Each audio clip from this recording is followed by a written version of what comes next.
বন্ধুরা, আমি দীপালি। আমি আজকে রান্না করব ভোলা মাছ। এই যে আমি ভোলা মাছটা কেটে ধুয়ে পরিষ্কার করে রেখেছি। এবার নুন হলুদ দিয়ে মাছটা ভেজে নেব। কড়াইতে তেল দিয়ে দিচ্ছি।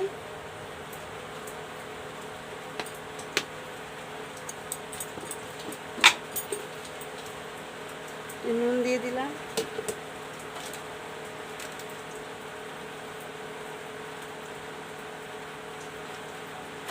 নুন হলুদ দিয়ে ভালো করে মাছটা মাখিয়ে নিচ্ছি।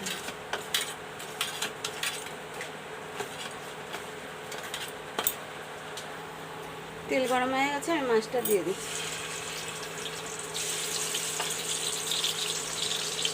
মাছটা ভেজে নিই।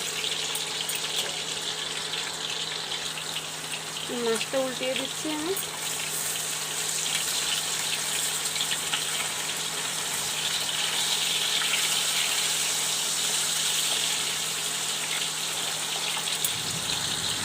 এরকম বন্ধুরা আমার মাছ ভাজা হয়ে গেছে, মাছটা তুলে নিচ্ছি।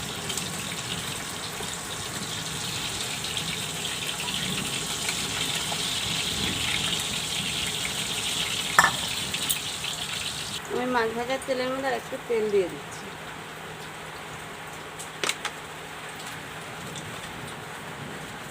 দিয়ে দিচ্ছি কটা সর্ষে।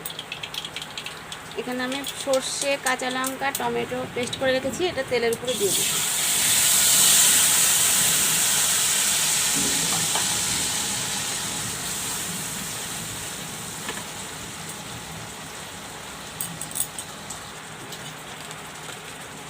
এবার আমি হলুদ দিয়ে দেবো।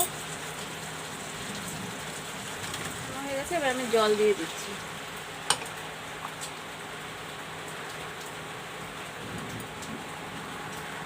ফুটে উঠলে তারপরে মাছটা দিয়ে দেবো।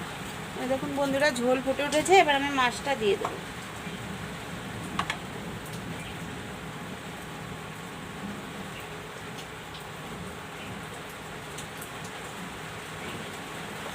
আমার মাছ রেডি। আমি এবার নামিয়ে দেখাচ্ছি আপনাকে। এই দেখুন বন্ধুরা, আমাদের ভোলা মাছের ঝাল রেডি। আপনারা বাড়িতে এভাবে বানিয়ে খেয়ে দেখবেন কীরকম লাগলো। অবশ্যই লাইক, কমেন্ট, শেয়ার করবেন। ফেসবুক থেকে দেখলে অবশ্যই পেজটা ফলো করবেন, আর ইউটিউব থেকে দেখলে চ্যানেলটা সাবস্ক্রাইব করে রাখবেন।